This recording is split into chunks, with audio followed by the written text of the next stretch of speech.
Alright, guys and gals of YouTube, moving right along with our tokarev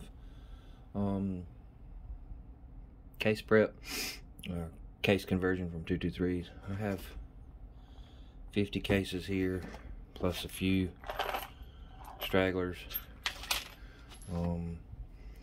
We got those already sized, formed, trimmed, reamed, everything. These are ready to go in the tumbler, get cleaned up.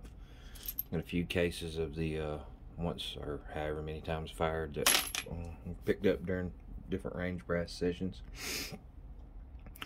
So the next thing we're going to do is make some bullets. I will be using the Lee 311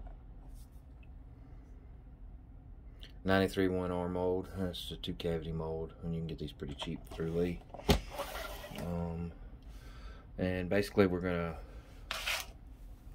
cast some bullets. I was gonna go cast some, but I found out that I actually had some still left from the 32 Smith & Wesson project. We're gonna use the same bullet for that. We're just not going to tumble lube these. We're going to actually powder coat them. Well, if you want to know how to powder coat, you can go back and look on some of my other videos. If you want to learn how to cast, you can go look on some of my older videos, because YouTube's really not real fond of some of that stuff right now. So I can show you all the components, but putting it together, they kind of get a little crazy with all that, and you want to delete your video and everything. And the whole reason I make these videos is for people to actually know how to do this stuff. But I did find out, I was loading up one in some dummy cases. This is one we loaded up. If you look, I sized it to 309 dummy case, no primer in it, so just a case and a sized bullet. And I used this to set up my dies, and I set it all the way down where it's in that last lube groove. If you see, these have lube grooves to hold lube for cast bullets, but I use the PC method most of the time, especially with this one's going to be a little bit faster than normal, where I wouldn't be able to get around with just pan lube. You can try doing the A-locks or the 60-40 Johnson paste wax and A-locks, but we loaded up one in 309 and one in 311, and both of these chamber just fine. I've already tried them in the pistol. They feed from the magazine chamber and extract just fine. Now, to get our bullets after we powder coat them, I size them. I run them through a sizer, same process as any other die. I have a 311 die. It's just a push through, and a 309 die, sizing die. Just gonna try and see which ones shoot better. The whole reason in doing this is because that's all the ammo I have for the tokarev. I've got, I don't know, maybe 10 or so of these corrosive surplus stuff, and then I've probably got, 10 or so of this, I'll say it's cellular and balut.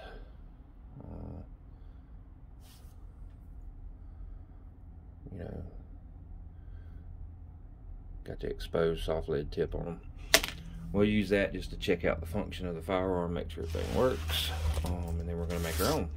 So if everything works, then we'll go in and make us up a bunch of them so we can shoot our tokarev anytime we want.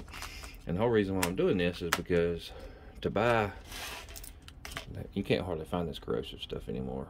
This military surplus stuff. Used to buy this all the time, fairly cheap. It's about dried up now. And if you buy these like the cellular and balut, PPU, you're gonna pay about $26 to $30 a box. And the only place I've been able to find them is online. And then you have to pay $13 a box shipping. We're not doing that. We'll make our own. We may end up having to do that eventually with the way the primers are going. Hopefully we're going to see that astronomical price of anywhere between $80 and $120 a thousand for primers to go down. That is just ridiculous. I don't know why they went from $40 a thousand last year to up to $120 a thousand. That's not people gouging. That's just, I've seen them sell for a lot more than that, but that's just the regular. If you look on their websites, they're charging that now, and it is just ridiculous if they're in stock. So I can understand supply and demand, but a threefold price increase, I just don't see it. But anyways, if we get to that, we'll start making our own primers. And the whole point of all these videos is, you know, out of necessity. You know, not that you have to, because you can always go to the store and buy ammunition when you can find it. But this is, I can't find ammunition, and I'm not going to pay the astronomical prices for it, so we're going to make our own. But anyways, stay tuned. We'll have the next process. Like I said, I'll powder coat these today and run them through the sizers. I'll probably do, I don't know, 8 or 10 of each one in 309 and 311, and then we'll load up some test rounds and hopefully get out in range and test them.